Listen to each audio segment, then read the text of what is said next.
The sun cast golden light across the forest, bathing the trees in warmth. A gentle breeze carried the scent of blossoms.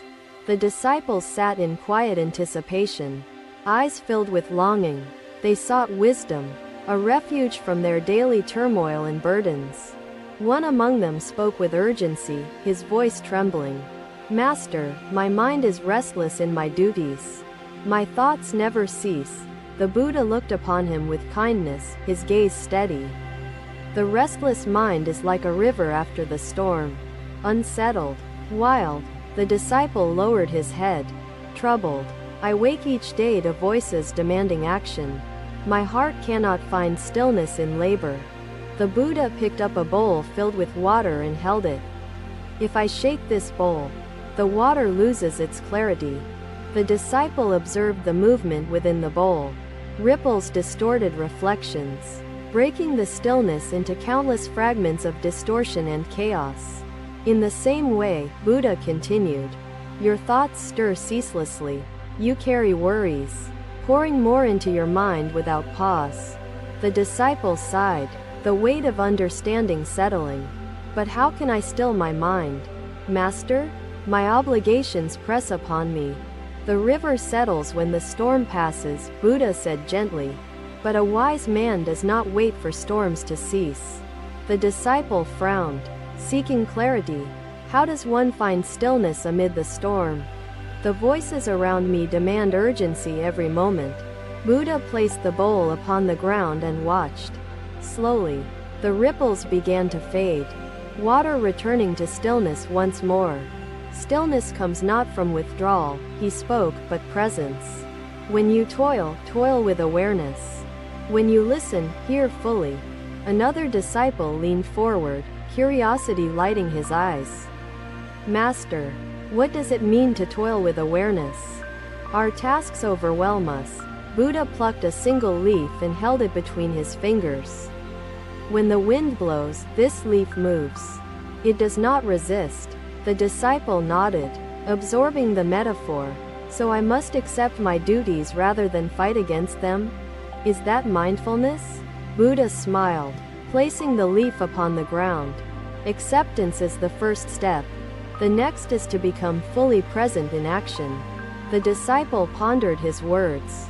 "But how can I be present when distractions press upon me? My duties demand more than I have." Buddha pointed toward a nearby tree, its roots deep within the earth. "Does the tree uproot itself when storms arrive? It holds firm." The disciple observed the tree's silent strength, its branches swaying but never breaking. "So, I must root myself in awareness. Unshaken." "Yes," Buddha affirmed. "When you perform a task, do so with full attention. Do not let the mind wander beyond the moment." Another disciple, weary with exhaustion, spoke with hesitation. "Master, I feel drained at the end of each day. My spirit fades." Buddha's expression softened, understanding deep within his gaze. "You pour yourself into your duties but never refill the cup of your soul." The disciple blinked, realization dawning. "So I must nourish myself as I work? How does one achieve balance in action?" "Through breath," Buddha replied. "Inhale with awareness. Exhale with release. Let each breath remind you that life exists within this moment." The disciple followed his instruction, drawing in air with slow purpose. The weight upon his chest lifted, his spirit easing.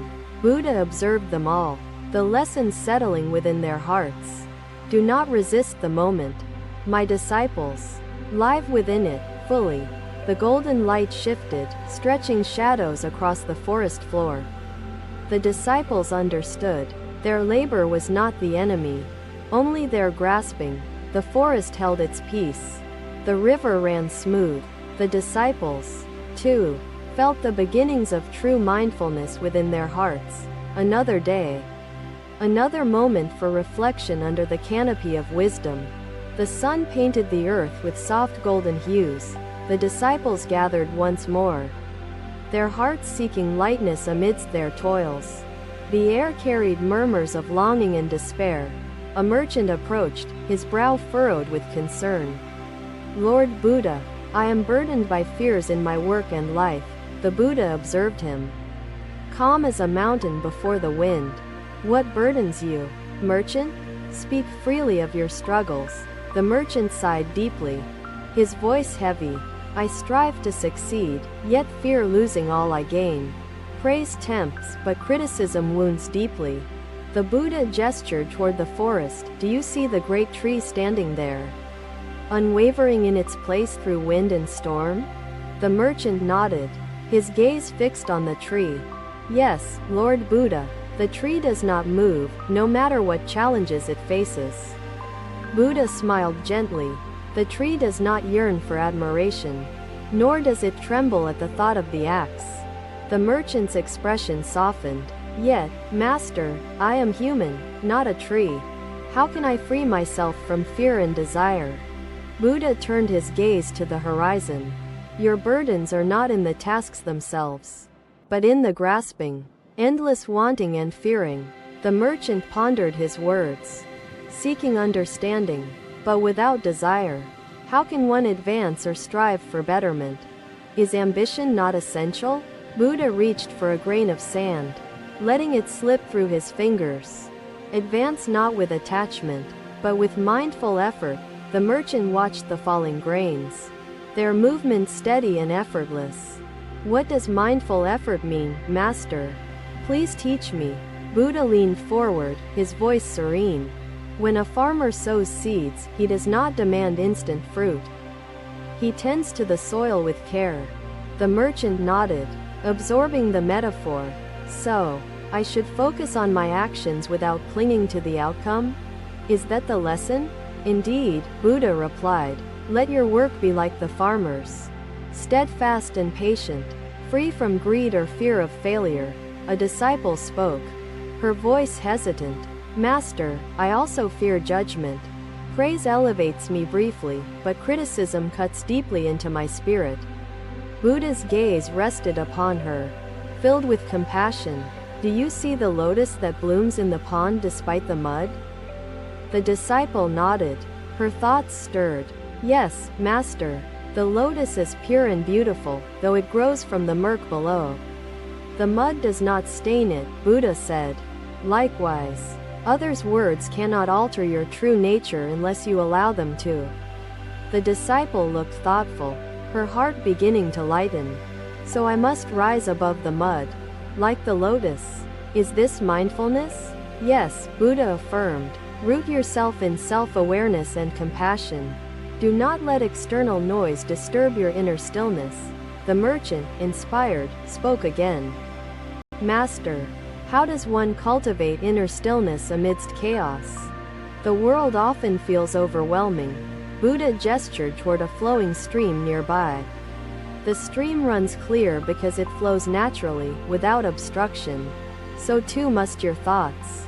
The merchant listened intently, his spirit absorbing the wisdom. You mean I should let thoughts pass, without clinging to them or pushing them away? Exactly, Buddha said with a gentle smile. Neither grasp nor resist, let each moment flow, and peace will follow naturally. Another disciple, weary from labor, raised her voice. Master, my duties exhaust me. I strive so hard, yet feel empty at the end of the day. Buddha's expression grew tender, his voice soothing. You pour all your energy outward, yet neglect to replenish your spirit. This leads to imbalance. The disciple frowned, seeking clarity. How do I replenish my spirit? Master, how can I care for myself while fulfilling my responsibilities? Through the practice of balance, Buddha replied. As you work, take moments to breathe and reflect. Nourish your soul with mindfulness. The disciple inhaled deeply, following his guidance. Her body relaxed, the tension within her easing. This feels different, lighter. Thank you, Master. Buddha observed his gathered followers, the light of understanding growing among them. Remember, it is not the world that burdens you but your clinging. The sun dipped lower, casting long shadows upon the earth. The disciples and the merchant felt the weight of their struggles lifting. The forest whispered its own quiet wisdom, the lessons of the day settling deeply within the hearts of all present. Another day. Another gathering beneath the vast canopy of trees. The sun rose steadily, illuminating the disciples with its soft rays. The forest whispered quietly, carrying the fragrance of blooming flowers. The disciples sat, their thoughts heavy with concerns from their workplaces. A young scribe approached, his voice trembling. "Master, my workplace is filled with anger and greed. Their ways consume me completely." The Buddha listened with unwavering patience, his eyes reflecting compassion. "Do you see the lotus that blooms despite the mud surrounding it?" The scribe nodded, curiosity filling his gaze. "Yes, Master. The lotus is pure, untouched by the murk it rises through. The lotus does not resist its place," Buddha spoke gently. "It transforms, rising with strength and beauty through the mud." "But Master," the scribe asked, desperation evident, "what if their ways pull me down? How can I resist their influence?" The Buddha pointed to the roots beneath a nearby tree. "Strengthen your roots. Return to your breath and your inner steadiness." The scribe frowned, seeking understanding. "You mean I must stand firm within myself, regardless of the chaos around me? Is that mindfulness?" "Yes," Buddha replied. "Mindfulness is not escape from the world but transformation through awareness and compassion within its challenges." Another disciple spoke, her voice trembling. "Master, my workplace is demanding and harsh. I feel trapped, unable to find freedom or peace." Buddha turned toward the flowing river, its current steady and unyielding. "Do you see the river? It flows despite obstacles along the way." The disciple nodded, observing its movement. "Yes, Master. The river adjusts its path but never stops. Its strength lies in constant movement forward." "Likewise," Buddha explained, "you must adapt without losing purpose. Flow steadily, without allowing obstacles to halt your progress or peace." The disciple nodded again, her heart lifting. "So I must maintain awareness and embrace change, even in challenging environments?" "Indeed," Buddha affirmed. "Mindfulness is your shield, guiding you through storms without losing your essence or intention." A merchant joined the circle, his expression troubled. "Master, I encounter deceit and greed in my workplace. How can one remain virtuous amid such behavior?" Buddha observed him, his voice calm and steady. "Virtue is your anchor. Speak with kindness where anger dwells.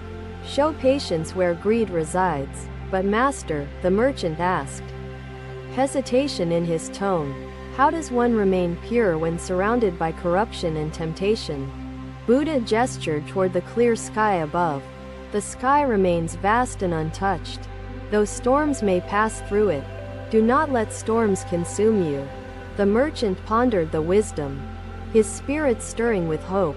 "So I must rise above their ways like the lotus and the sky?" "Yes," Buddha said with a gentle nod.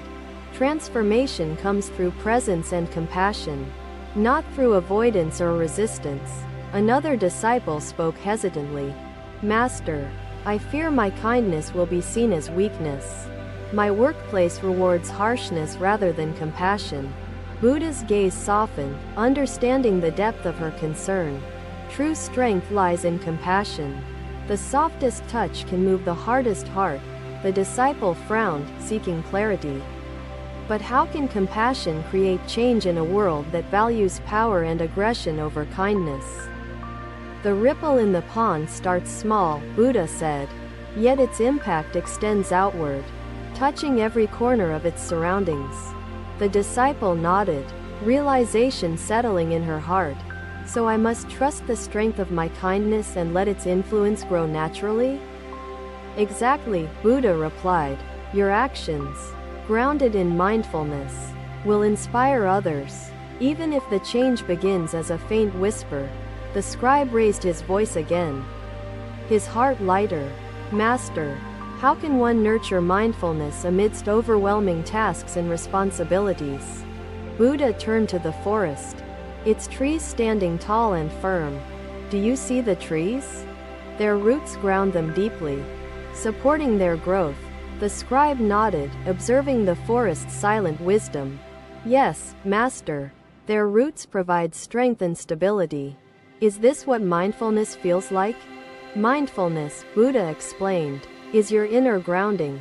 It allows you to remain steady. Even when external pressures try to uproot you. The sun climbed higher, casting warm light across the circle. The disciples absorbed the teachings, their hearts filled with renewed strength. The forest grew quiet, its peace embracing them fully. The Buddha's words lingered, guiding them toward mindful transformation amidst life's storms. Thank you for watching. Buddha's teachings are always with you.